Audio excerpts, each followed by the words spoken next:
हिंदी साहित्य की कहानियों के चैनल में आपका स्वागत है। नमस्कार, मैं हूं सीमा सिंह। आज की कहानी का शीर्षक है डॉक्टर की पत्नी और लेखिका हैं वरिष्ठ साहित्यकार नीरजा हेमेंद्र जी। समकालीन हिंदी लेखकों में नीरजा हेमेंद्र जी अपना विशिष्ट स्थान रखती हैं। सुनिए कहानी मेरी आवाज़ में। वो कुछ अजीब से दिन थे। सृष्टि पर पसरी प्रत्येक चीज़ें वैसी ही थीं। वृक्ष, पत्ते, चिड़ियाँ, पुष्प, हवा, सब कुछ तो पूर्ववत थी। मैं प्रातः उठ गई। मेरे दोनों बच्चे भी प्रतिदिन की भांति उठकर तैयार होकर खेल रहे थे। मैं काम वाली के साथ घर के काम में लग गई थी। बड़ा बेटा स्कूल के यूनिफॉर्म में तैयार होकर खेल रहा था। मैंने उसे नाश्ते के लिए बुलाया और किसी प्रकार नाश्ता कराया। वो खाने में बहुत ही नानुकुर करता है। बहला फुसला कर उसे खिलाना पड़ता है। बड़ा बेटा 6 वर्ष का है, छोटा 4 वर्ष का। बड़ा बेटा स्कूल जाने लगा है, केजी कक्षा में है। छोटे की स्कूलिंग अभी नहीं शुरू हुई है। इन्हीं बच्चों के लिए मेरी सुबह प्रारंभ होती है और शाम खत्म होती है। बस यही मेरी दिनचर्या है। इन सब के बीच क्या कुछ मिसिंग है? कुछ छूट तो नहीं रहा? कदाचित कुछ छूट रहा है। वो हैं बच्चों के पापा। वो कहाँ हैं इन सब में? वो अपने काम में व्यस्त हैं। मेरे पति डॉक्टर हैं। घर से बस 1 फरलांग की दूरी पर उनकी एक हॉस्पिटल है जो ठीक ठाक बड़ा है। वो वहीं पर व्यस्त रहते हैं। शहर के ख्याति प्राप्त डॉक्टर हैं, अतः उनके पास पेशेंट कुछ अधिक रहते हैं और समय कम। इतना कम कि रात में बहुधा उन्हें वहीं सोना पड़ जाता है। मैं घर पर अपने सारे उत्तरदायित्व तो अकेले निभाती हूँ। छोटे कस्बे की कम पढ़ी लिखी लड़की जो हूँ, अब लड़की नहीं महिला हो चुकी हूँ। दोपहर हुई, बेटा घर आ गया। वो स्कूल बस से आता जाता है। इस समय बच्चों को कुछ देर आराम के लिए कहा, किंतु बच्चों के कक्ष से उनके खेलने और हंसने की आवाज़ें आ रही हैं। 5 बजते उनका ट्यूटर आ जाएगा। अब उनके ट्यूटर आ गए हैं। बेटा पढ़ने जाओ, तुम्हारे सर आ गए हैं। 5 बजे बच्चों के कक्ष में जाकर बड़े बेटे को पढ़ने के लिए कहा। दोनों बेटे खेलना छोड़कर बालों में कंघी कर स्कूल बैग लेकर तीव्र गति से ड्राइंग रूम की ओर चले गए, जहाँ उनके ट्यूटर बैठे थे। उन्हें यूं हड़बड़ी में जाते देख मैं मुस्कुरा पड़ी। सबसे बड़ी बात यह है कि बड़े बेटे को पढ़ने जाना होता है, छोटा बेटा भी उसके साथ अपनी कॉपी लेकर बैठ जाता है। रसोई में जाकर मैं काम वाली के साथ भोजन बनाने में सहयोग करने लगी। घर में रसोई के काम के लिए ये काम वाली आती है। दिन भर के घरेलू काम के लिए एक नौकर भी है। मैं एक छोटे से कस्बे की 10वीं पास लड़की, जो कि और पढ़ना चाहती थी, किंतु उस समय मेरे कस्बे में लड़कियों को अधिक पढ़ाने का प्रचलन नहीं था। मैं तो फिर भी 10वीं पास कर गई। उन दिनों उस कस्बे की लड़कियां 5वीं पास नहीं कर पाती थीं। मेरे पीहर के लोग धनाढ्य वर्ग के माने जाते थे। खेत, बाग, दुकानें, एक ईंट भट्टे की मिल तथा बड़े घर आदि जैसी संपत्तियों के मालिक थे। मेरे घर में दादाजी के साथ पापा और ताऊ जी का परिवार मिलजुल कर रहता था।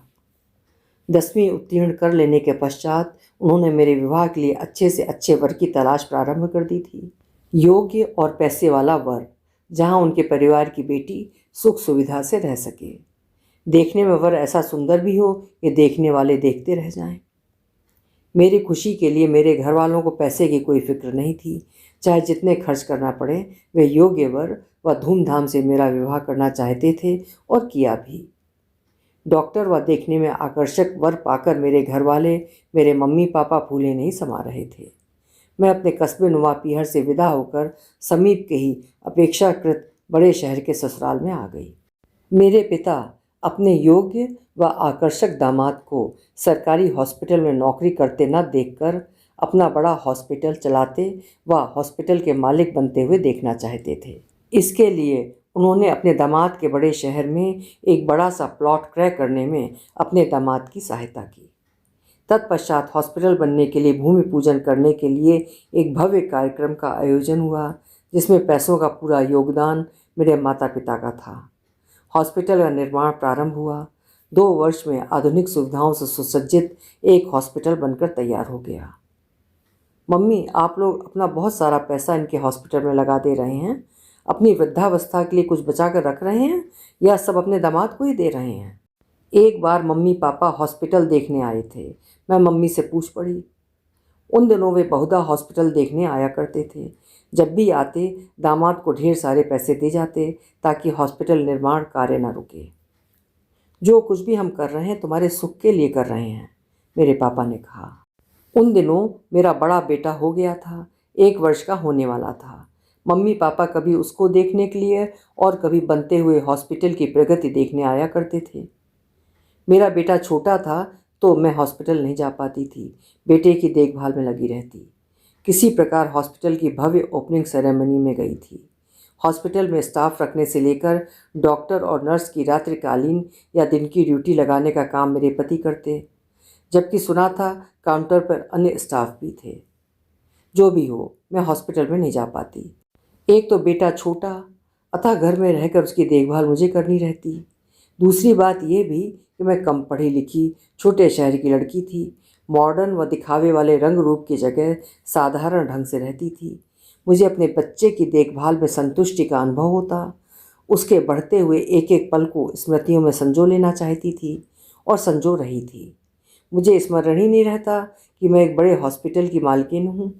मेरे पति ने भी कभी नहीं कहा कि मैं ड्राइवर भेज दूंगा, तुम बच्चे को लेकर अपना हॉस्पिटल देखने आ जाना। मेरे पति की व्यस्तता इतनी अधिक होगी कि उन्हें मुझसे ये भी कहने का समय कदाचित ना मिलता हो। शनैः शनैः समय आगे बढ़ता रहा। मेरी गोद में दूसरा बेटा आ गया। मेरी व्यस्तता और खुशी दोनों बढ़ गई थी। दूसरे बेटे के होने पर पापा आए थे मुझे और अपने नाती को देखने। माँ ना आ सकी। कारण वही वृद्धावस्था की समस्याएं, ठीक से चल फिर न पाने की विवशता। माँ ने फ़ोन कर लड़खड़ाती आवाज़ में अपने नाती को आशीर्वाद दिया। बातें करते करते कुछ देर में रोने लगी। बेटा, मुझसे और तेरे पिता से गलती हो गई। अस्पताल की ज़मीन खरीदने से लेकर बनवाने तक सारा पैसा हमने दिया, किंतु पूरी प्रॉपर्टी को दामाद के नाम पर खरीदा, यही हमसे गलती हो गई। अब मेरी ये अनुभवी आंखें समय को बदलते हुए देख रही हैं तो हमें अपनी गलती का एहसास हो रहा है, मेरी माँ ने रोते हुए कहा। मत रो, प्रॉपर्टी मेरे नाम की है या उनके, बात एक ही है, आप चिंता न कीजिए, कहते हुए मैंने मम्मी को समझाया। नहीं बेटा, एक दिन तुम्हारे पिता तुमसे मिलने ना जाकर सीधे हॉस्पिटल गए थे। वहाँ से लौटने के बाद वे बहुत पश्चाताप कर रहे थे, पुरुष होकर रो रहे थे। बार बार यही कह रहे थे कि मैंने ये क्या कर डाला, अपनी बेटी का भविष्य अपने हाथों से बर्बाद कर दिया। माँ ने कहा।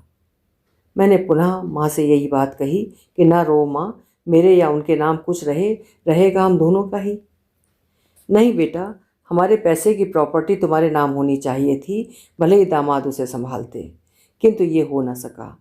हमारी इस गलती का परिणाम तुम न भोगो, ईश्वर से यही प्रार्थना है, माँ ने कहा।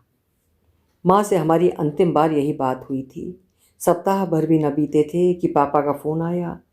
माँ हम सबको छोड़कर चल बसी। माँ के घर मैं गई, मेरे डॉक्टर पति भी गए, वो मुझे वहाँ पहुँचाकर चले गए।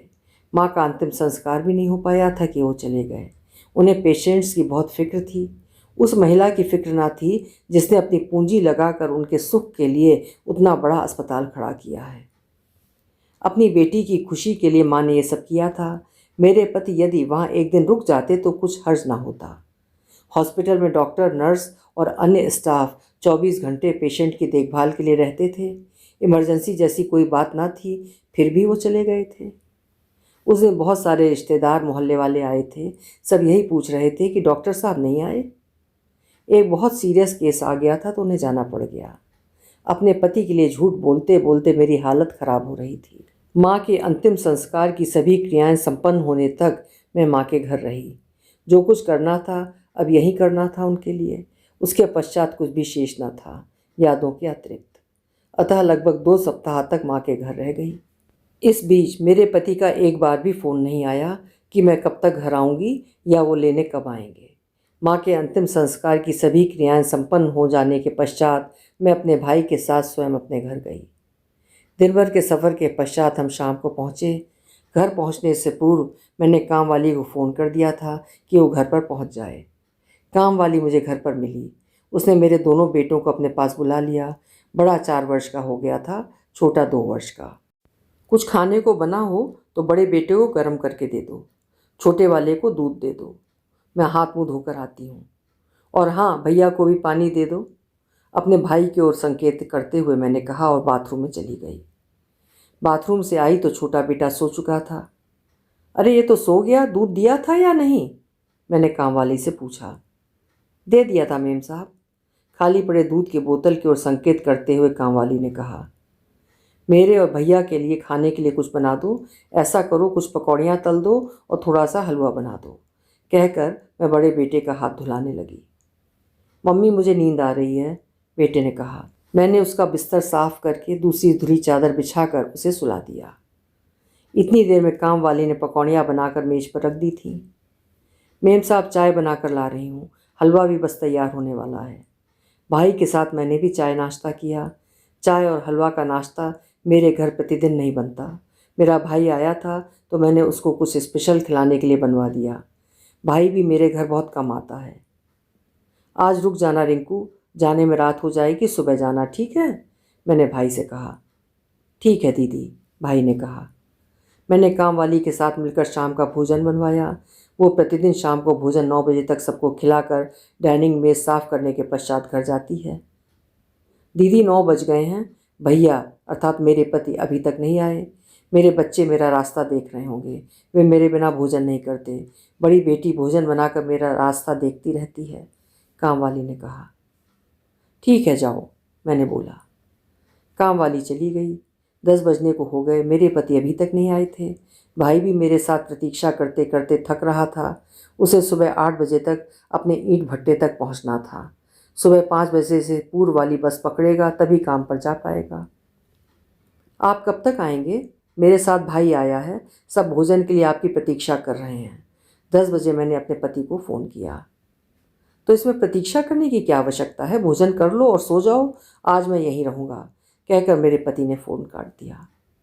ना मैं उनसे वहाँ रुकने का कारण पूछ पाई और ना ये कि क्या कोई इमरजेंसी आ गई है हॉस्पिटल में, और ना ये कि सुबह कब तक आएंगे। कुछ भी तो नहीं पूछ पाई। बात पूरी हुए बिना उन्होंने तुरंत फ़ोन काट दिया था। एक तो मैं माँ के घर से दुख भरे माहौल से आई थी, दूसरे पति का संवेदनहीन व्यवहार देखकर मैं रुआसी हो गई। भाई मेरा मुंह तकता रह गया, बोला कुछ नहीं। बच्चे उठ गए थे।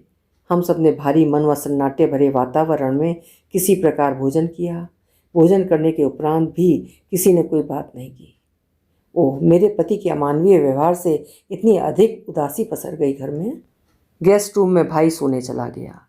माँ के घर इतने दिनों तक रहने के कारण बड़ा बेटा भाई के साथ हिल गया था।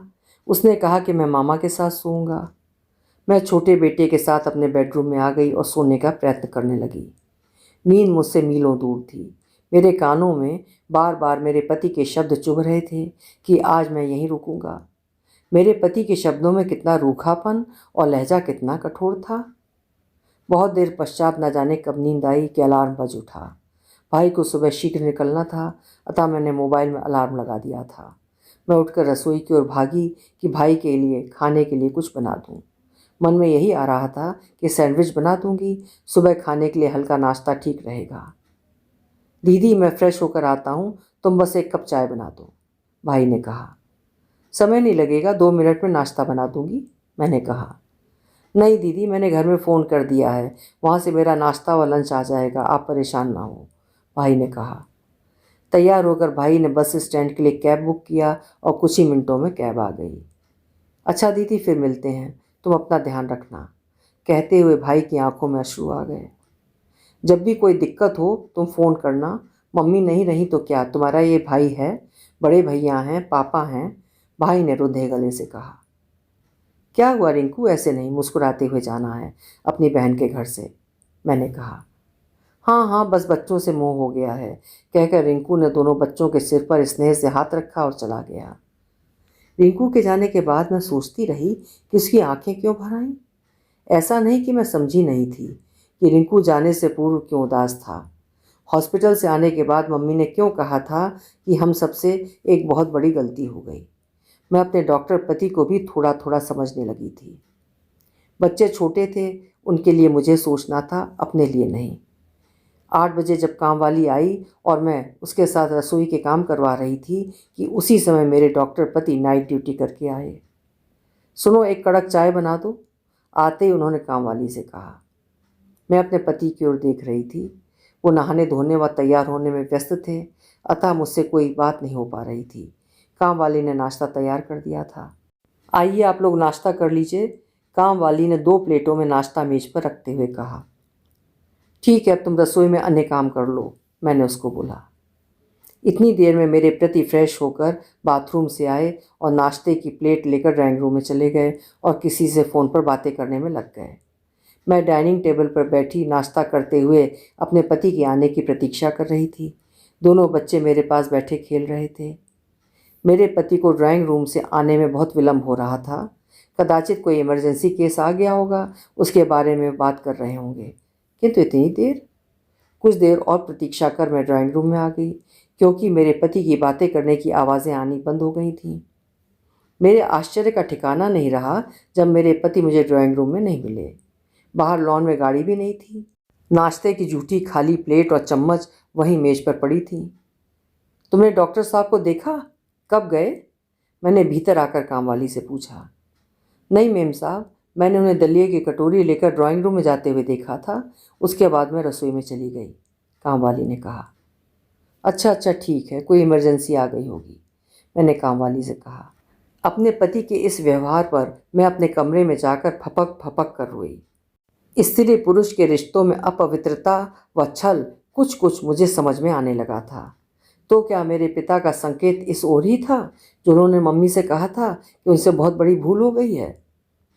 मैं अपने पिता से अब कुछ पूछ भी नहीं सकती थी कि क्यों उन्होंने ऐसा कहा था। पिता अत्यंत वृद्ध हो चुके हैं।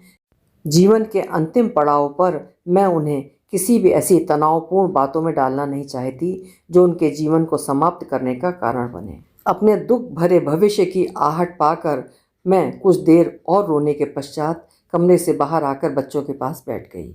दोनों बच्चे खेल रहे थे। काफ़ी देर हो गई उन्हें नाश्ता किए। बच्चों का भूख लगी होगी, मैं उनके लिए भोजन निकालने लगी। दिन इसी प्रकार व्यतीत होते रहे। मेरा पति कभी रात में हॉस्पिटल में ही रुक जाता, कभी कभी घर भी आ जाता। माँ को गुजरे 4 माह भी व्यतीत नहीं हुए कि एक दिन मुझे मेरे पिता के न रहने की खबर मिली। मैं पुनः अपने मायके गई।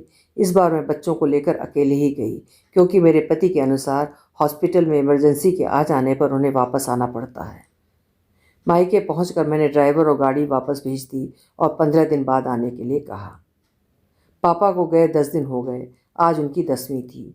आज पापा के परिवार के पुरुषों, जिनमें बेटे तो थे ही, साथ ही पोतों और पापा के भाई के परिवार के भी पुरुषों के मुंडन संस्कार के साथ सभी नाते रिश्तेदारों का भोजन था। अभी पापा की 16वीं शेष थी, जिसमें शांति पूजा, दान दक्षिणा के साथ मोहल्ले के लोगों, मित्रगण और कामगारों के परिवार के लोगों का भोजन होना शेष था। इन्हीं तैयारियों में मेरे भाइयों के साथ परिवार के अन्य लोग लगे थे। रह रहकर मेरे नेत्र भीगे जा रहे थे और यह सोचकर कि मेरा मायका अभी तक मेरा अपना था, माता पिता के न रहने पर कदाचित उतना अपना न रहे। दीदी यहाँ आना, सहसा छोटे भाई ने मुझे बुलाया और बाहर दालाने में चलने के लिए कहा। उसने अपने हाथ में एक पेपर रोल करके पकड़ा हुआ था। मैं अभी संशय की स्थिति में ही थी कि दीदी ये देखो पेपर में क्या निकला है, कहते हुए भाई ने पेपर का मुख्य पृष्ठ मेरे सामने खोलते हुए मेरा संशय दूर कर दिया। हेडलाइन में मेरे हॉस्पिटल के नाम के साथ हॉस्पिटल के मालिक अर्थात मेरे पति का नाम था कि उसी हॉस्पिटल की नर्स के साथ बलात्कार करते हुए पकड़ा गया है। उस कांड का वीडियो नर्स ने पुलिस व कोर्ट के समक्ष पेश कर दिया था। नर्स ने बलात्कारी हॉस्पिटल के मालिक के लिए फांसी की सज़ा की मांग की है। हॉस्पिटल का मालिक गिरफ्तार करके जेल भेज दिया गया है। पूरा समाचार पढ़ भी ना पाई थी कि मुझे चक्कर आने लगे। मैं वहीं ज़मीन पर बैठ गई। भाई ने मुझे सहारा देकर बरामदे में पड़ी कुर्सी पर बैठाया। मैं पत्थर की बुत बनी आसमान की ओर देख रही थी, भाव शून्य। दीदी बच्चों के लिए स्वयं को संभालो, घर में बहुत भीड़ भाड़ है, किसी को पता ना चले। बड़े भैया को भी अभी ना बताना, नहीं तो घर में सब बिखर जाएगा, भाई ने मुझे समझाते हुए कहा। वो अखबार मोड़कर अपनी जेब में रख चुका था। दीदी अभी चलना होगा, वहाँ घर में कोई नहीं होगा, नौकर चाकरों के भरोसे घर होगा, बिना जाने क्या कर रहे होंगे। इतनी बड़ी घटना हो गई, फिर भी किसी नौकर या हॉस्पिटल या स्टाफ ने फ़ोन नहीं किया। पेपर में ना निकलता तो पता भी ना चलता। मैं भाई की बातें सुन रही थी, किंतु वो सभी बातें मेरी समझ से परे थीं। उठो दीदी, अपने घर चलो, चलकर सब कुछ व्यवस्थित करने के पश्चात कल आ जाना है। आज तुम्हारा चलना आवश्यक है। मैं तुम्हारे साथ चल रहा हूँ, बच्चों को भाभी संभाल लेंगी। भाई की बात मुझे अब समझ में आई और ठीक लगी। मेरा मन चीख चीख कर रोने का कर रहा था, किंतु घर में नाते रिश्तेदारों को देखकर मैं सामान्य होने का दिखावा कर बच्चों को बड़े भाई व भाभी के पास छोड़कर घर गई। मेरे साथ छोटा भाई था। घर में 2 नौकर रहते थे जो इस समय ड्राइंग रूम के सोफे पर बैठकर बातें करके हंस रहे थे। पूरा घर खुला पड़ा था। हम दोनों को देखते ही वे दोनों घर से बाहर बरामदे में बैठ गए। मेरे साथ मिलकर भाई ने पूरा घर बंद करवाया। उसके पश्चात हम दोनों हॉस्पिटल गए। हॉस्पिटल में 2 पेशेंट भर्ती थे जो स्वस्थ हो गए थे। उन्हें मैंने दूसरे डॉक्टर से डिस्चार्ज लेटर दिलवा कर घर भेज दिया। पूरे हॉस्पिटल के कर्मियों की एक मीटिंग लेकर उन्हें हॉस्पिटल बंद होने की सूचना दी। भाई ने सूचना संबंधित फाइल बनाकर सबसे हस्ताक्षर करवाए। हॉस्पिटल में ताला लगाकर मैं घर आ गई। घर में नौकरों की छुट्टी कर दी। भाई ने गार्ड से कहा कि वो 1-2 दिन घर की रखवाली करेगा। कैमरा लगा है, हम कैमरे में देखते रहेंगे। सारी व्यवस्था करके मैं भाई के साथ पापा के अंतिम संस्कार के शेष कार्य पूरे करने आ गई। क्या अब जीवन में सब कुछ इतना सरल रह गया था? मेरे पापा ने हॉस्पिटल में मेरे पति के इसी रूप के बारे में देखा सुना होगा, तभी उन्होंने अपनी आंखों में अश्रु भरकर कहा था कि उनसे बहुत बड़ी गलती हो गई। आज पापा नहीं हैं, किंतु उस गलती को मैं सुधारूंगी ताकि पापा की आत्मा को शांति मिल सके। जो पुरुष पत्नी के रहते दूसरे स्त्रियों में सुख ढूंढता है, उसे मैं क्यों जाऊंगी देखने या उसके लिए कुछ करने? छल करके उसने मेरे हृदय को चाक चाक कर दिया है। पापा के अंतिम संस्कार के पश्चात मैं घर आने के लिए तैयार हुई। दीदी तुम चिंता ना करो, मैं और छोटा चल रहे हैं तुम्हारे साथ। हम देखते हैं कि तुम्हारे हॉस्पिटल को कैसे क्या करना है कि तुम्हें आर्थिक रूप से सहायता मिलती रहे। तुम उसकी पत्नी हो, प्रॉपर्टी में नॉमिनी हो, तुम्हें पूरा अधिकार है निर्णय लेने का, बड़े भाई ने कहा। घर में सबको पता चलना ही था। अच्छा है, अंततः ये बातें कब तक छुपाई जा सकती थीं। मैंने भाइयों से कह दिया कि अभी हॉस्पिटल नहीं चलेगा, इस बिल्डिंग को हम किराए पर उठाएंगे। हॉस्पिटल की जितनी मशीनरी है सबको रीसेल कर दो। हॉस्पिटल को 3 हिस्से में करके किराए पर उठवा दिया। ये सब मेरे भाइयों ने मुझसे पूछकर किया। मम्मी पापा कहाँ हैं? बड़ा बेटा सहसा पूछ पड़ा। बेटा पापा फॉरेन गए हैं, बड़े डॉक्टर हैं ना, तो वहाँ भी हॉस्पिटल बनाकर पेशेंट की देखभाल करते हैं। बेटे की बात सुनकर मैं चौंक पड़ी थी। कुछ देर सोचने के पश्चात मैंने ये कहा। मेरी बात से बेटा संतुष्ट हो गया था। मैं एक डॉक्टर की पत्नी क्यों उस पति को देखने जेल जाऊं जो अपने पिता की मृत्यु पर अकेले जाती है? उस अवधि में वो पति व्याभिचार में लिप्त रहता है। उसमें इतनी भी इंसानियत नहीं है कि उस सास ससुर की मृत्यु के अंतिम संस्कार में सम्मिलित हो सके, जिन्होंने उसको इतना कुछ दिया, जिससे वो हॉस्पिटल में डॉक्टर बनकर समाज में सम्मान से रह रहा था। मैं एक डॉक्टर की पत्नी अब अकेले जीवन जीना सीखूंगी। साहस के साथ जीवन पथ पर आगे बढ़ूंगी। अभी आप सुन रहे थे नीरजा हेमेंद्र जी की लिखी कहानी डॉक्टर की पत्नी। पत्नी के माता पिता के धन की बदौलत समाज में सम्मान के साथ रहने वाले ऐसे व्याभिचारी धोखेबाज पुरुष की पत्नी की कहानी आपको कैसी लगी कमेंट में लिखकर ज़रूर बताइएगा। पसंद आई हो तो कहानी को लाइक और शेयर करिएगा और आपसे अनुरोध है कि चैनल को सब्सक्राइब करना ना भूलिएगा। कल फिर मिलते हैं। नमस्कार।